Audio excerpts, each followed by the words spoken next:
नमस्कार दोस्तों, आज की इस वीडियो में मैं बात करूंगा B2C सेल में बिल टू शिप टू का ट्रांजैक्शन है। इस केस में प्लेस ऑफ सप्लाई क्या होगा, किस तरह से जीएसटी लगेगा बिल पर, इस चीज को हम पूरा एक एग्जाम्पल से समझते हैं। दोस्तों बिल्कुल सिंपल तरीके से हम इस चीज को समझेंगे। मान लीजिए पर्सन ए है, इनका प्लेस है सूरत गुजरात में। मिस्टर बी है, इनका प्लेस राजकोट गुजरात में। और मिस्टर सी है, इनका प्लेस पुणे महाराष्ट्र में है। अब यहाँ ट्रांजैक्शन क्या है। अब मान लीजिए मिस्टर बी जो है ये अनरजिस्टर्ड पर्सन है, इन्होंने माल परचेज किया है मिस्टर ए से। अब बिल बनाएंगे कौन? Mister A. किसके नाम का बिल बनाएंगे? जिन्होंने माल परचेज किया है, बिल तो उसी के नाम बनेगा। माल किसने परचेज किया है? मिस्टर बी ने, जिनका एड्रेस राजकोट गुजरात है। अब यहां पर क्या होता है, लेकिन मिस्टर बी ने मिस्टर ए को बोला कि बिल मेरे नाम बनेगा, लेकिन जो माल की डिलीवरी होगी, जो शिफ्ट होगा, वह जाएगा कहां? मिस्टर सी के पास, यानी कि पुणे महाराष्ट्र में। अब यहां पर क्या हो रहा है, बिल बन रहा है बिल टू मिस्टर बी के नाम, प्लेस राजकोट गुजरात। और शिप टू माल कहां जा रहा है? मिस्टर सी के पास, प्लेस पुणे महाराष्ट्र। अब यहां सवाल यह है कि मिस्टर ए अपने इनवॉइस पर कौन सा जीएसटी लगाएंगे, सीजीएसटी, एसजीएसटी या आईजीएसटी। देखिए, अगर यह मैटर B2B सेल का होता, B2B सेल का होता, फिर ए के लिए प्लेस ऑफ सप्लाई क्या माना जाता? जिसने ऑर्डर दिया है बिल टू। अब जैसे मिस्टर ए बिल बनाएंगे मिस्टर बी के नाम, अब इनका प्लेस ऑफ सप्लाई क्या माना जाएगा? Bill to. जिसके नाम बिल बन रहा है, बिल टू वाला जो एड्रेस होगा, प्लेस ऑफ सप्लाई वही माना जाएगा। अब अगर मान लीजिए मिस्टर बी रजिस्टर्ड पर्सन होते, तो इस केस में मिस्टर ए अपने बिल पे क्या लगाते? क्योंकि मिस्टर ए इनका भी प्लेस सूरत गुजरात में और मिस्टर बी इनका भी प्लेस राजकोट गुजरात में, तो इंट्रा स्टेट यहां मिस्टर ए अपने बिल पर सीजीएसटी एसजीएसटी लगाते।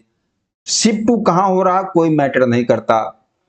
क्या देखा जाएगा कि बिल टू किसके नाम का बिल बन रहा है, उसका प्लेस ऑफ सप्लाई माना जाएगा, अगर B2B होता तो। लेकिन यहां पर अभी क्या मैटर है? B2C, mister B unregistered person है। अब यहां पर क्या होगा, यहां का जो प्लेस ऑफ सप्लाई होगा मिस्टर ए के लिए, जहां शिप टू होगा, जहां गुड्स का डिस्पैच होगा, जहां डिलीवरी होगा गुड्स का, प्लेस ऑफ सप्लाई वही माना जाएगा।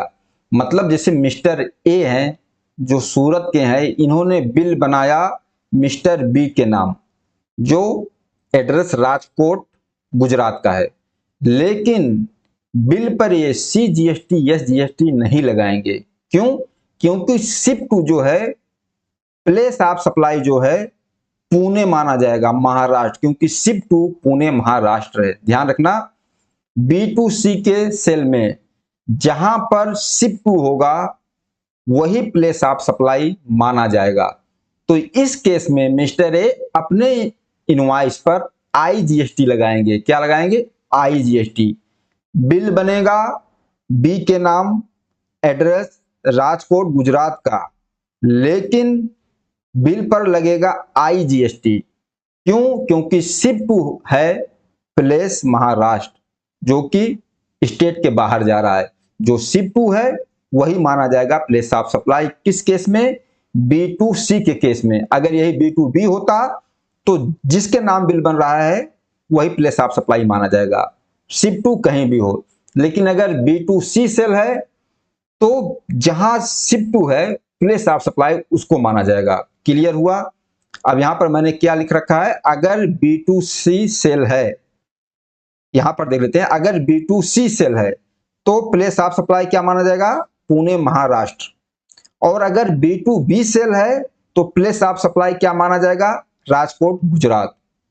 क्लियर हुआ? पहले तो B2B या B2C सेल होता था, जिसको बिल टू होता था, बिल टू वाले एड्रेस को हम प्लेस ऑफ सप्लाई मान लेते थे। लेकिन अब यह ध्यान रखना, अगर B2C सेल है, आपने अनरजिस्टर्ड पर्सन को सेल किया है, तो जिसको बिल टू है उसको प्लेस ऑफ सप्लाई नहीं माना जाएगा, शिप टू जहां जा रहा है उसको प्लेस ऑफ सप्लाई माना जाएगा B2C सेल के केस में। जी हाँ दोस्तों, इस वीडियो में इतना ही। नमस्कार, धन्यवाद।